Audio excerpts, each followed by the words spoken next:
Saint of the day, Saint Dominic. Saint Dominic was born in Caluriaga, Spain in 1170. His parents were members of the Spanish nobility and related to the ruling family. His father was Felix Guzman and was the royal warden of the village. His mother, Blessed Joan of Aza, was a holy woman in her own right. According to one legend, his mother made a pilgrimage to Nebe at Silos. Legend says there were many signs of the great child she would bear. One of the most common says legend says that during the pilgrimage, Joanne had a dream of a dog leaping from her womb with a torch in his mouth. The animal seemed to set the earth on fire. His parents named him Dominic, a play on the words Dominica Canis, meaning the Lord's dog in Latin. An alternative and possibly more likely story says he was named after Saint Dominic de Silos, a Spanish monk who lived a century before. It is known that Dominic was educated in Palencia and he concentrated on theology and the arts. He spent 6 years studying theology and 4 the arts. He was widely acclaimed as an exemplary student by his professors. In 1191, a famine left many people desolate and homeless across Spain. Dominic sold everything he had, including his furniture and clothes, and bought food for the poor. When he sold his manuscripts required for study, he replied, "Would you have made me study from these dead skins when people are dying of hunger?" On 2 other occasions, Dominic attempted to sell himself into slavery to the most to obtain the freedom of others.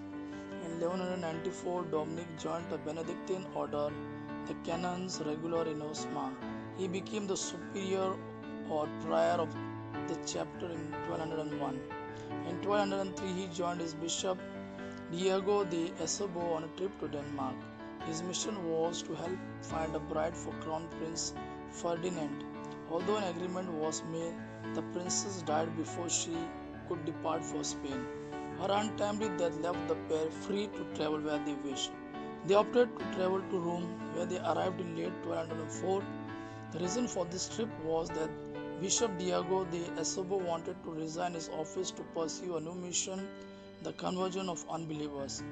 Pope Innocent III did not wish the pair to travel to a distant land filled with unbelievers.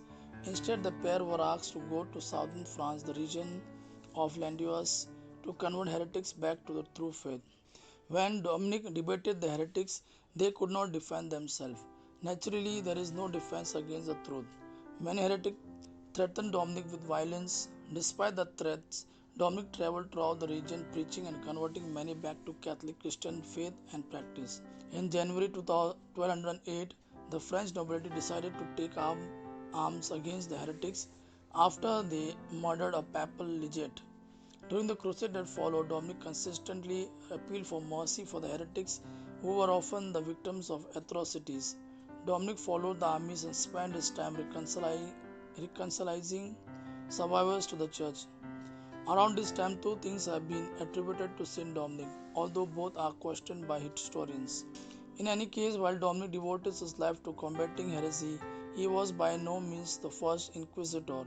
It is possible he did advise various judges on Catholic orthodoxy when question arose. There are no primary sources from the period which say Dominic was directly involved with the Inquisition. The second thing concerns the Rosary. According to legend, Saint Dominic received the Rosary during a period of prayer at the Abbey in Prole. This allegedly took place in 1214 during an apparition of the Virgin Mary. This legend is matter of some dispute among historians, but while similar devotion existed before this time, there is no record of the Marian Rosary in this form before. Also, the Marian Rosary became popular following this event, suggesting the legend may be true.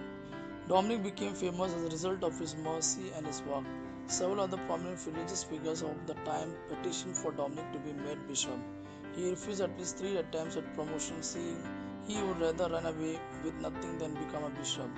In July 1215, Dominic was granted permission to form his own religious order for this purpose. He was joined by 6 followers. The group followed a rule of life which included a strict routine of discipline, including prayer and penance. They also established a system of education. They often traveled the countryside to preach. Shortly afterwards, Pope Honorius III elevated Dominic to the rank of Master of the Sacred Palace. The position has been occupied by Dominican preachers since Dominic himself in 1218. According to the writings about him, Dominic chose for himself the most meager of provision. His accommodation and clothes were described as mean. He refused to sleep on a bed. When he reached the edge of a town, he removed his sandals and walked barefoot regardless of the path. He constantly prayed or issued instruction as he walked, and whenever he faced discomfort, he praised God. His only possession were a small bundle and a staff.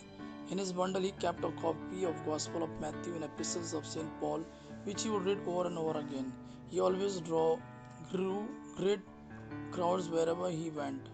In July of 1221, Dominic took ill with a fever. He asked to be laid on the ground, still refusing a bed. He exhorted his brothers to keep a spirit of humility and charity. After several weeks of illness, he made a last confession and a will. Then he passed away on August 6th. He died in presence of his brother Domitians. Dominic was just 51. Dominic's body was placed in humble sarcophagus in 1223. It was then moved to a shrine in 1267. Pope Gregory IX canonized Saint Dominic on July 13, 1234, and his feast day is August 8th.